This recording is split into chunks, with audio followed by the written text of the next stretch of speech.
grave. Vogliamo fare Napflix? Certo. Che cos'è Napflix, amica mia? Napflix è una serie TV sul modello di Netflix dove vi raccontiamo le storie della canzone della musica napoletana. È una serie radiofonica, hai ragione. La serie TV radio è televisiva. La serie TV è tipo Narcos, questa, no? Per esempio.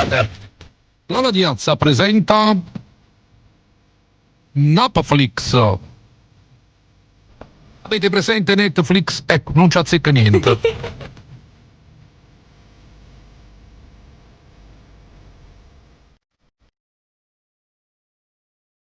La canzone napoletana raccontata da Salvatore Architravo e Gianni Simioli come se fosse una lunga serie televisiva per scoprire canzoni dimenticate, ma soprattutto per addentrarci nella trama, negli autori e per essere finalmente napoletani meridionali informati sulla musica più famosa del mondo. Napflix è solo alla Radiazza. Architravo, che episodio è questo? Il quinto? Buongiorno. Che? Noi ci droghiamo d'amore, però.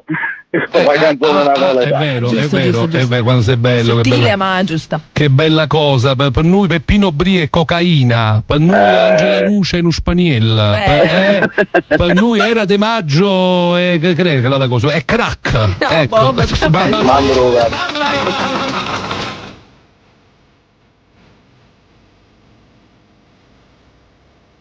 Allora, qual è la canzone che raccontiamo oggi, Salvatore? Allora, quest'oggi andiamo ad aprire il cascione con una canzone che è poco nota, è Suspire Capemont. Suspire Capemont. L'abbiamo scelta apposta io e te, no? Perché è poco nota e dobbiamo riportarla a galla. Che canzone è? Epoca, autori, vai. Allora, è di Federici Lama del 1935 ed è una delle prime creature dell'edizione Bottega dei Quattro, formata dai grandi Libero Bovio, Valente, Gaetano Lama e Tagliaferri. Ed è una bellissima canzone, forse uno dei primi esempi dove Capodimonte è il paesaggio dove si svolge questa bella storia d'amore tra quest'uomo che si fittea questa donna.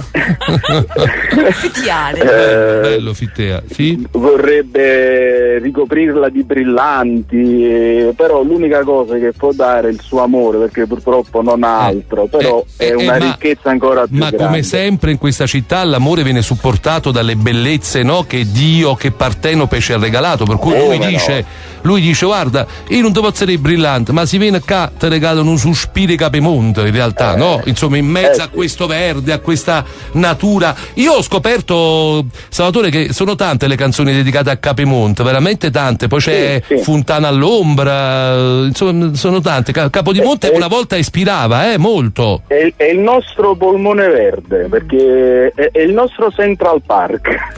È anche il luogo, lo dico per molti napoletani, magari beneventani all'ascolto non lo sanno, è anche il luogo delle nostre prime volte.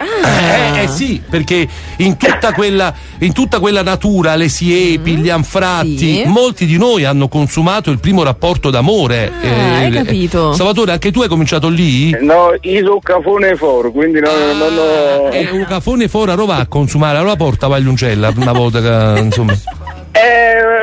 Va buona, non è il caso. Allora ci stai ancora io e ne sta solo tu, hai capito? Ecco, vabbè. giusto. Sto vicino al mare di qua. Va bene. Allora, quale versione abbiamo scelto, Salvatore? Una versione innovativa, tra i tanti grandissimi interpreti ne abbiamo dato spazio ad uno dei rinnovatori degli ultimi 40 anni, Peppino Brio. Dai, e allora eccola per la serie Napflix Suspire Capemont.